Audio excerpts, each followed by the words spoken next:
here's the tomatoes I cleaned up. They're actually looking really good. Got some flowers. I need to find a place to plant my yarrow. I did plant one over there. And my zinnia's coming up. Cosmos, another zinnia. And all of these look super good. And we do have a bunch of shallots coming up. So that's exciting. I'm gonna plant some more this week where the ones didn't come up because I didn't get 100% germination rate. I got my blue better salvia planted with my sage. And I did plant my raspberry bush in here just until I can get my bramble row ready. I did not get my herbs cut this weekend, but I did get a yarrow in here, my echinacea, some brown-eyed Susans, and some cosmos. A yarrow planted here, and I'm just gonna let this kind of climb up this little trellis. And none of our Blue Hubbard winter squashes have came up yet, but they should be popping up by next week maybe.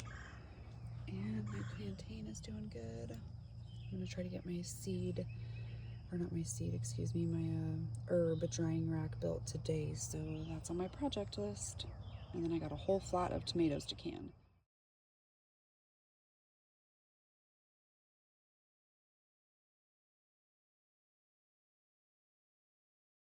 Beautiful morning on the homestead here at Cedar Point. We got some sun today. Everything is growing great. Now I just have to get some more beds made. But I'm super excited. I will definitely get a crop off of these pole beans. Just harvested a bunch of raspberries this morning.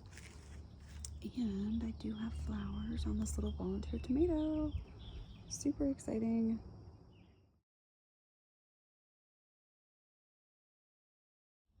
So check it out. Zone 6B, Southwest Missouri. These are the echinaceas I started from seed. These are our natives. And this is a kismet I bought from the nursery.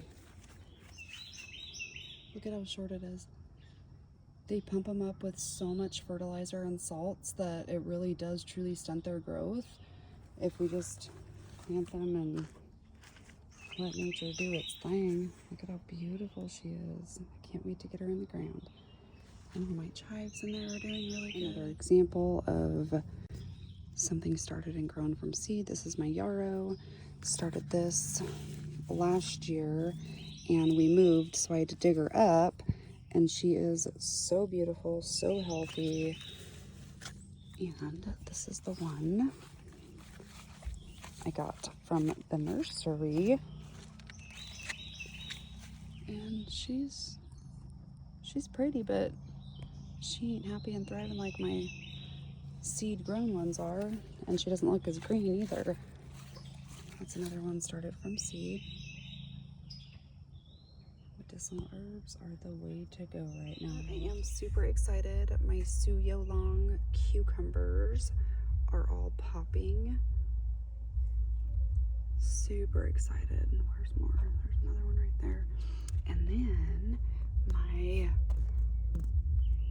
beta, alpha, or however you say them, I don't know, are actually popping too. I only see two.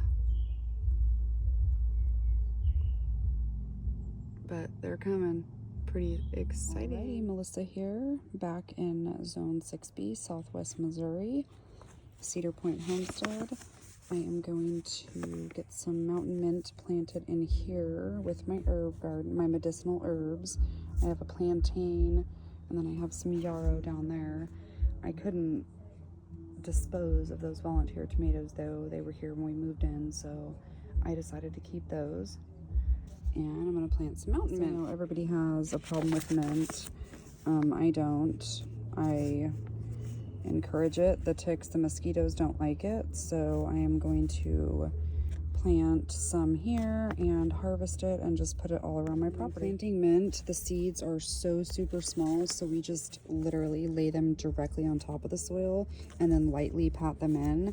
And these do like quite a bit of water. To show you how small they are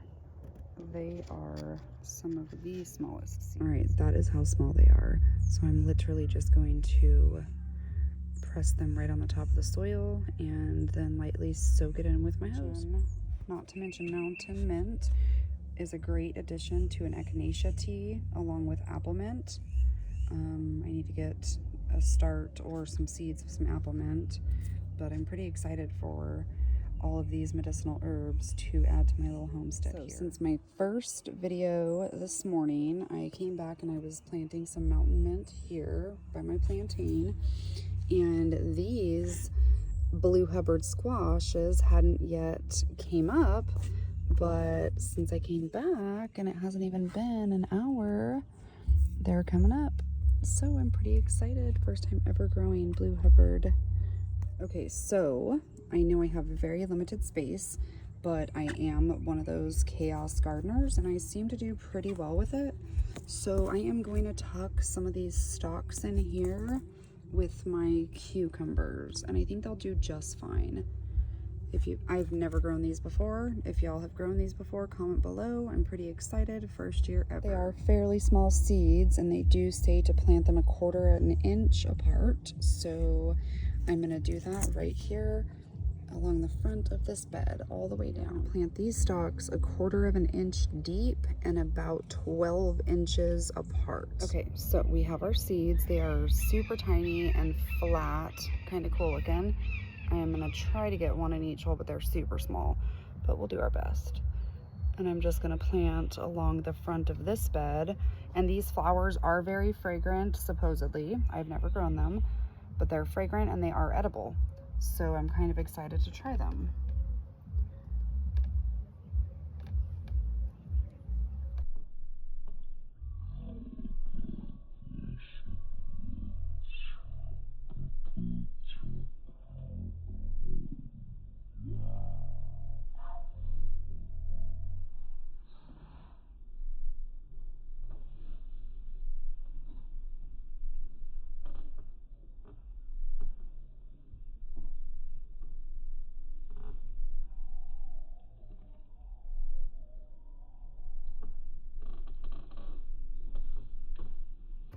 It'll just be fun to grow them. I've never grown them before.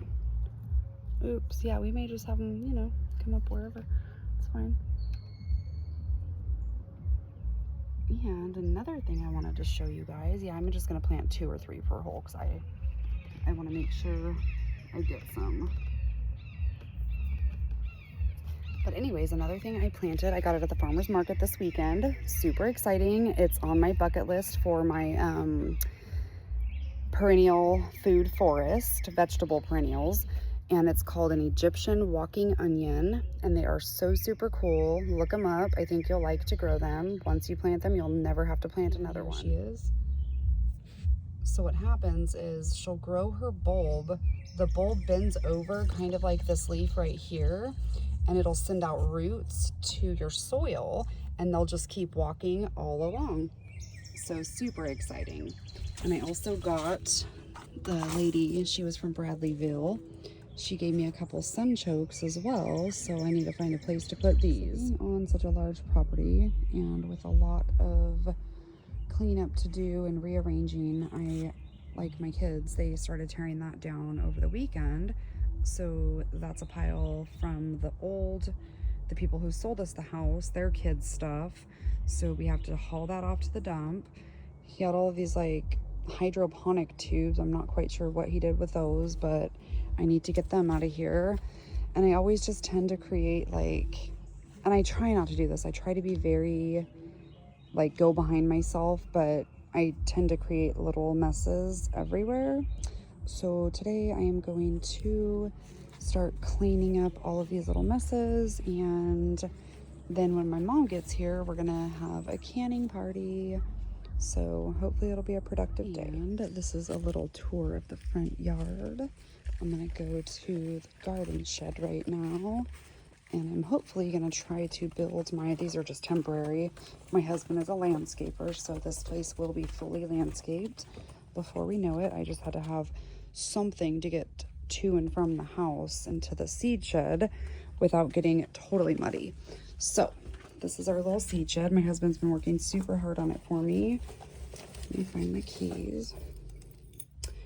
And let me flip you around. And the old dog kennel behind me, I'm going to turn into a chicken tractor for my chickens and start moving them around the property. Okay, so this was like his woodworking station, whatever. We are slowly going through it and reorganizing it. We're gonna have a fridge out here for all of my canning stuff. And then this will be the seed starting station. We're gonna have a sink here to wash all the produce and whatnot. And then my husband is going to build me like a work prep station, an L-shaped one to go right there. And then I can do like canning and drying herbs and things like that out here to spare my kitchen. But anyways, it's a slow go. It's been a lot of work.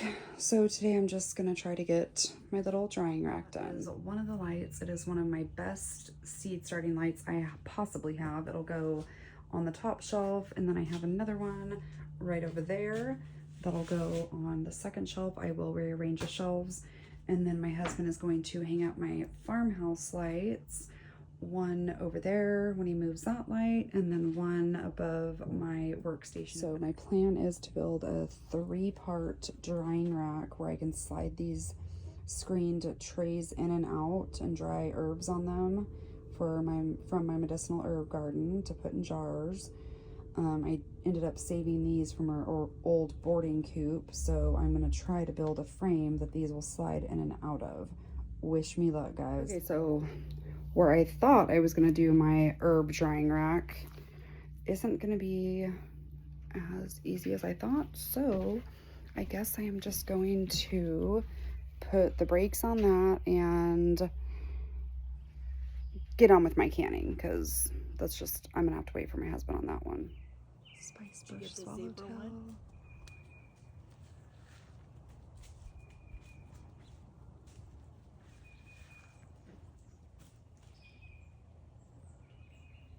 Their host plant is a sassafras tree, and we located a bunch on the property just this last weekend. So they're happy to have food nectar now and a place to lay their eggs.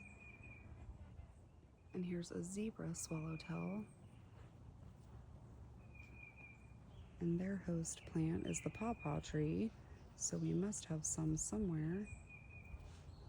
And she loves this agastache.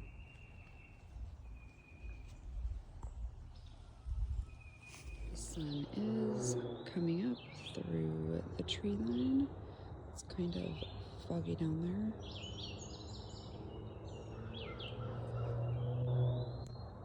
And I am so excited. Look at all the blue Hubbard winter squashes popping. Very nice.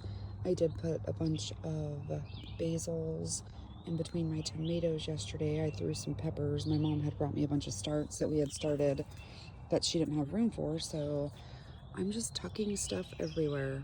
And look at the progress on our cucumbers. And she brought me 2 English cucumbers yesterday, so I put one on each end. And then we'll have the Suyo Long there, and then the alphas down there.